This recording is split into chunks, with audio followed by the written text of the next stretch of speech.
mother binomial or diet. In our environment, the frequency of neonatal dehydration due to insufficient intake has increased secondary to delayed lactogenesis.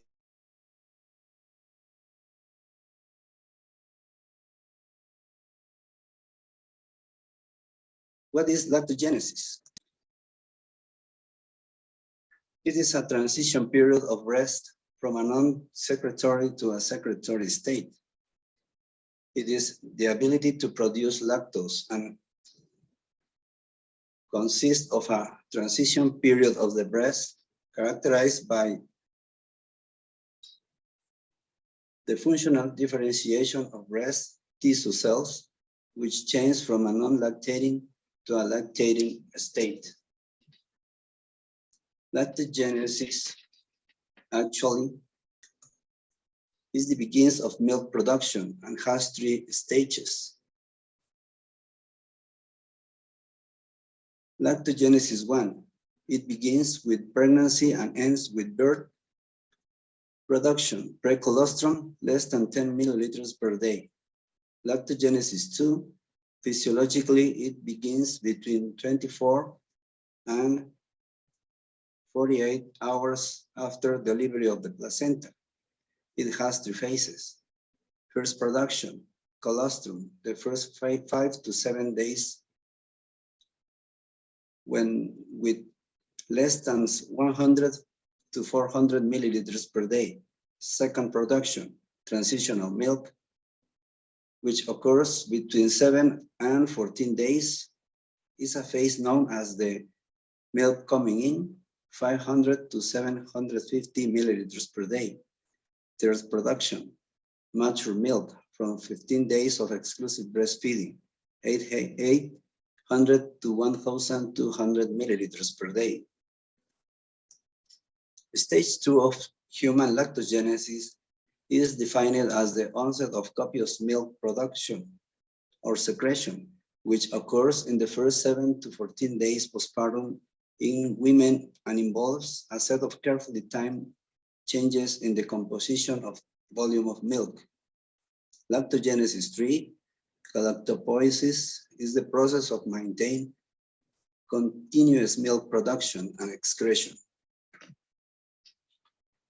The estimated amount of milk per day is based on 2 studies by Margaret Zenneville, 1985, and Jane Morton, 1986, with 12 and 9 multiparous women, respectively, who weighed their babies before and after each feeds for the first 7 days postpartum.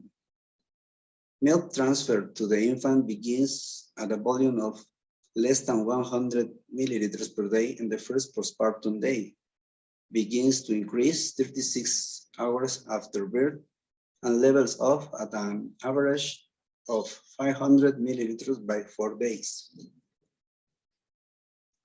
In our first study with 150 women, 88 multiparous, 7.3 times more multiparous than Neville and Morton, we found an average of 60.8 milliliters per day in the first 5 days, directly measuring the self-extracted colostrum manually with the murmur technique.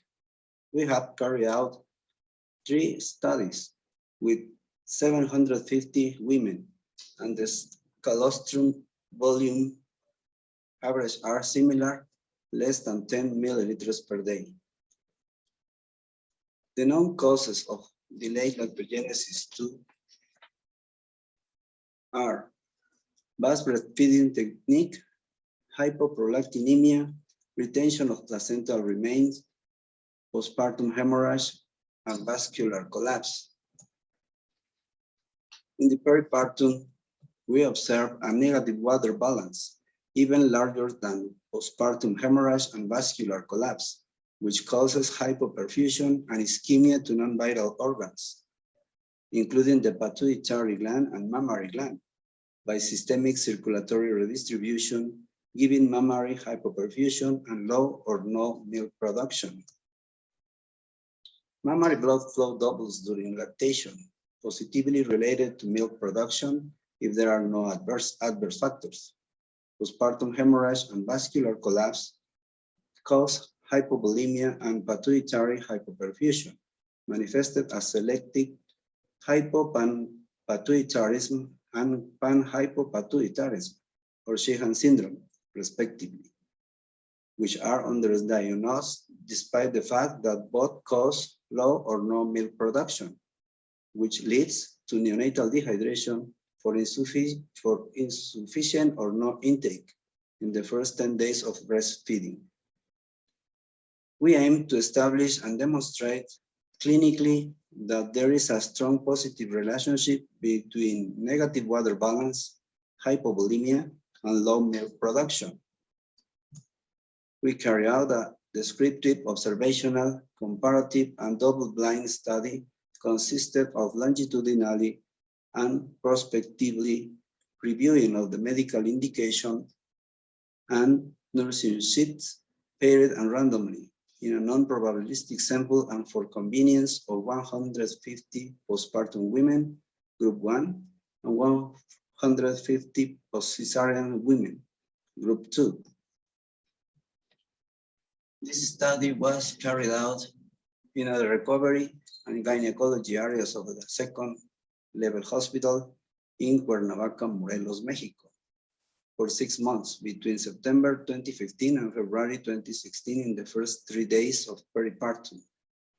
Specifically, we seek the indication and execution of water balance control of these women as means to know their blood volume and perfusion, since the negative water balance causes hypovolemia and mammary hypoperfusion.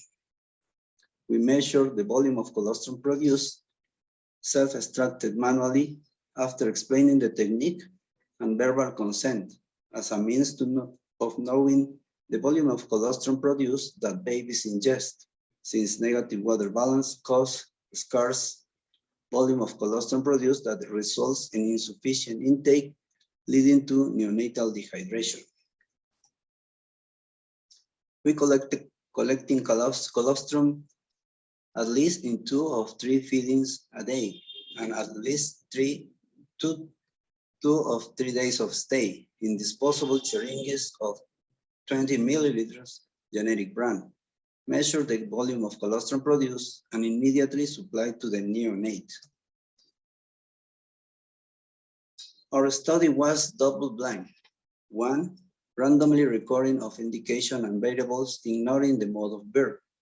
2, randomly recording colostrum not knowing variables and mode of birth. Once collected the information, we interrogate mode of birth to assign it to the corresponding group until completing 150 per group. Results. Indication and execution of water balance control absent in 100% of both groups. Weight at admission, group 1, 40%, group 2, 80%.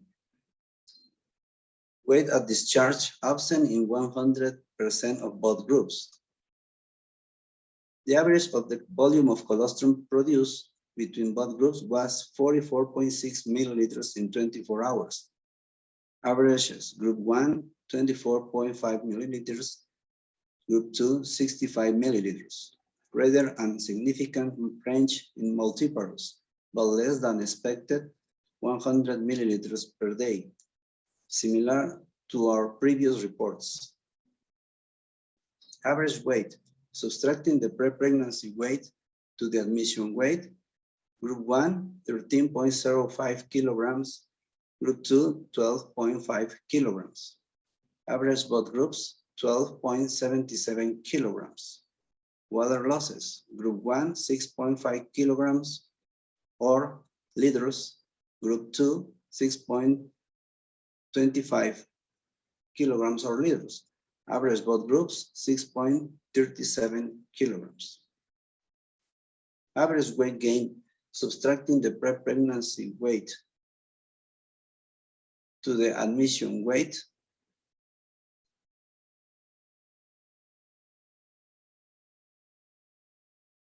average both groups, Group 1, 16, excuse me. Average fasting, group 1, 16 hours, and group 2, 25, 16 hours, with a range from 3 to 48 hours between both groups, an average of 20.68 hours. The average fluid supply volume was 2.99 liters between both groups, ranging from 1 to 4 liters in 24 hours. The most commonly used liquids in both groups were 5% glucose alone and alternated every 8 hours with hormone, for 1 liters of each. The average weight, subtracting the pre-pregnancy weight to the admission weight, group 1, 13.05 kilograms, group 2, okay. Postpartum hemorrhage, quantification was absent in the group 1. In the group 2, 100% during anesthesia only, average 500 milliliters per day, average 500 milliliters, more or less 100 milliliters, none had vascular collapse. We calculate the water balance based on the average of fluid supply, 2.99 liters, minus the average of obligatory water losses, 6.37 kilograms. It was negative in both groups, average negative in 3.38 liters per day, which we call inadvertent water deficit. 100% of the neonates, N equal 300, had neonatal dehydration criteria, minor criteria underhydration. None had major criteria, dehydration, since this appeared from day 3 to 5 of life with exclusive breastfeeding, similar to our previous reports.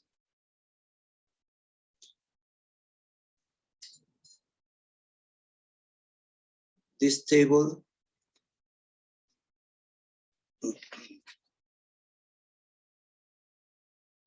excuse me.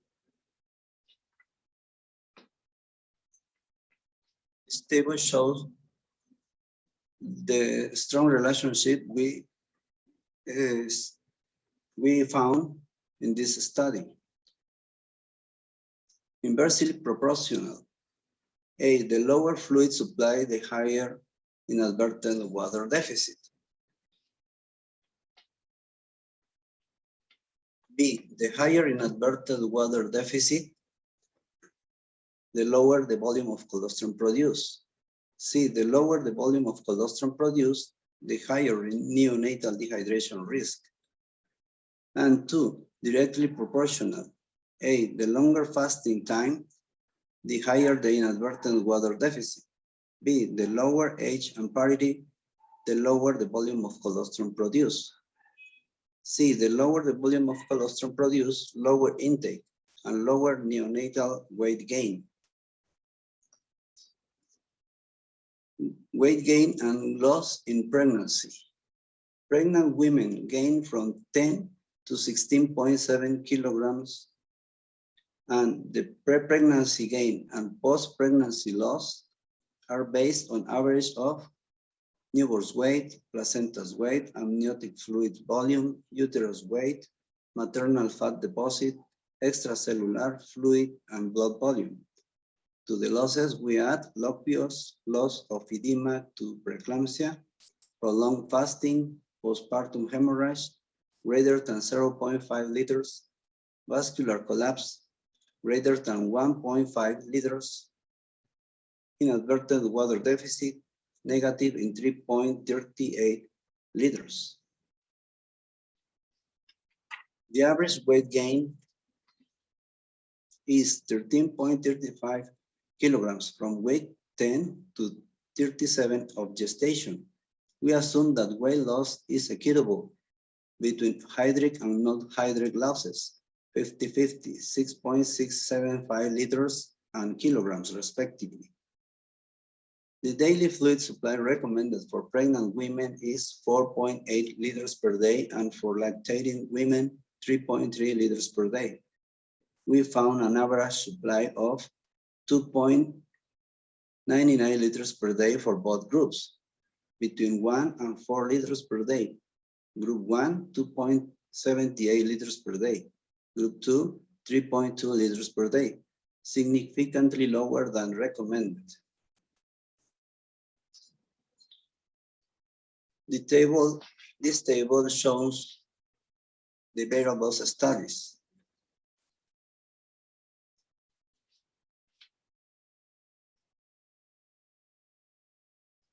Comparing the average of water losses found 6.37 liters with the average of fluid supply 2.99 liters, we have a negative water balance of 3.38 liters. Significantly higher than postpartum hemorrhage and vascular collapse. It will provide the recommended volume for pregnant women, 4.8 liters per day, and contrast it with the average of fluid supply, 2.99 liters per day. We will also have a negative water balance of 1.81 liters.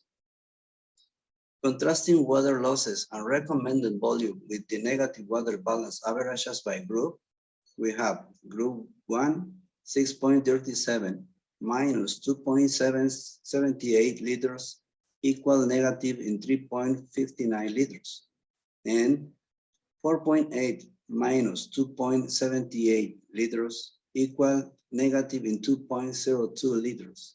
Group 2, 6.37 minus 3.2 liters equal negative in 3.17 liters, and 4.8 liters minus 3.2 liters equal negative in 1.6 liters, both with statistical significance difference.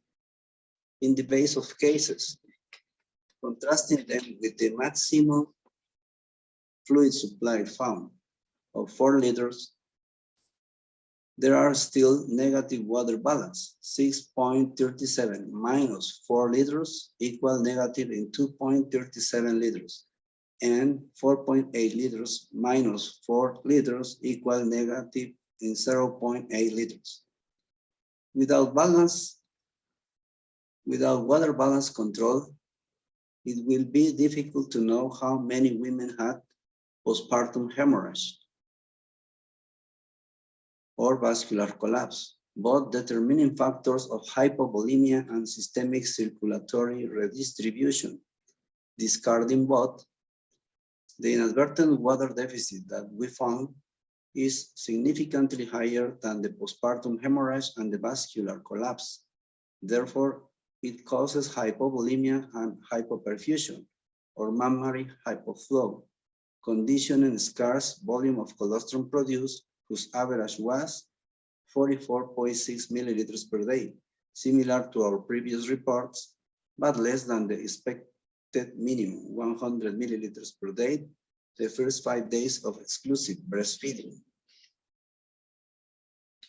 In the last 20 years, we have observed a lack of water balance control in women in peripartum, which masks an inadvertent water deficit that implies mammary hypoperfusion, the lactogenesis 2, which depends directly on irrigation with supplied substrates and water of the plasma to each alveolar cell for synthesizing all the components of breast milk. Hypoprolactinemia is mainly secondary to pituitary hypoperfusion, rather than poor or infrequent sucking of the maternal nipples by the newborns. Supported in the literature, in our observations, and in our analysis, we consider that failure in breastfeeding is the clinical manifestation of delayed lactogenesis 2, and that this, in turn, is secondary to mammary hypoperfusion by inadvertent water deficit, more than to other factors, at least in the first 10 days of lactation and postpartum. The volume of colostrum produced is directly proportional to the mammary perfusion, that is, the greater the mammary perfusion, the greater the volume of colostrum produced. Running women's water balance control in the peripartum avoids inadvertent water deficit, and with this, we avoid negative water balance, mammary hypoperfusion, and delayed lactogenesis too. We believe that the milk coming in occurs at the end of the second week of the puerperium because during this period, women recover their water balance by normalizing their diet, which in turn normalizes the circulatory volume and consequently the mammary perfusion. In our setting, it is unlikely that empirical midwives and health personnel from maternity wards, publics, and privates take care of the water balance control of women in peripartum. Even in second-level hospitals, they do not quantify postpartum hemorrhage or take care of water balance control. We lack the culture of prevention of hypovolemia or inadvertent water deficit because we are unaware of its risk and consequences. Historically and empirically, in rural and suburban areas of Mexico, postpartum women are provided with liquids in the form of teas, atoles, chicken broth, and even pulque and beer, for the belief that they are galactogogues. Simultaneously, newborns are provided with tea, corn atole, cow's milk, or formula, according to the family economy, while the milk coming in occurs. With this volume, neonatal dehydration was avoided. We must remember that lactogenesis 2 begins 36 to 72 hours after the placenta is expelled and is delayed when retained placental remains. During this time, the lactogen and other placental hormones decrease and stop inhibiting the secretion of prolactin and its stimulating effect on the breast to initiate milk production. Prolactin and volume of colostrum produced do not increase only with early and frequent sucking of the newborns from the first half hours of life, but will increase as placental inhibitors progressively decrease and maternal hydration and mammary perfusion improve. It is not natural for us that newborns should start sucking from the first half hour of life, being in their stressful process of survival and subsequent adaptation to extrauterine life, during which they are not hungry because they maintain their fetal reserve. They can suck, but unproductively due to delayed lactogenesis too. We are convinced that if a healthy term newborn starts sucking in his first half hour of life, during its stressful transition or survival process, it will also suffer despair and fatigue because what we call vacuum suction by delayed lactogenesis 2, which increases their requirement, hydric and caloric, another cause of neonatal dehydration. This is more noticeable in premature babies who are not ready to be born. For us, delayed lactogenesis 2 is secondary to placental spell, recently or ongoing, high placental inhibitors, low prolactin, pituitary hypoperfusion, mammary hypoperfusion, postpartum hemorrhage, with low milk production, vascular collapse, Sheehan syndrome, no milk production, retention of placental remains, prolonged fasting, insufficient water supply, inadvertent water deficit. Women, in addition to the pain of childbirth or cesarean section, suffer despair, fatigue, depression. We add frustration when they feel cannot successfully breastfeeding their babies, even guilt for not meeting that expectation, especially if instead of comprehension, they feel pressure from breastfeeding support groups and of their families, which makes them feel bad mothers because we often forget her feelings. And let's don't forget the pain with breastfeeding that very few take in account. Conclusion, in our environment, the water balance control in the peripartum is not indicated nor executed. It is negative in women with low milk production due to hypovolemia, secondary to inadvertent water deficit due to prolonged fasting, insufficient liquid supply, postpartum hemorrhage, and vascular collapse. All produce mammary hypoperfusion, which delay and reduce milk production in the first 10 days of exclusive breastfeeding. Consequently, we have more hospital admissions of dehydrated and anemic mothers and of dehydrated neonates, many with catastrophic hypernatremia. We suggest two prophylactic and free actions, immediate and which will greatly reduce maternal and neonatal morbidity and mortality in the peripartum. 1. Make water balance control mandatory to avoid inadvertent water deficit. 2. Provide transient mixed breastfeeding during the first 10 days when we suspect inadvertent insufficient milk syndrome. We promote breastfeeding professionally and responsibly, thinking in both mom and baby. We recommend the feeding tube to provide transient mixed breastfeeding. Thank you very much. I hope I meet your expectation on my topic. It was a pleasure that all of you were with me today. I hope to God we can meet you again next year. Thank you. Thank you, Dr. Lewis. Thank you for sharing your excellent presentation. It was a pleasure to have you twice for our conference. Any questions for Dr. Lewis?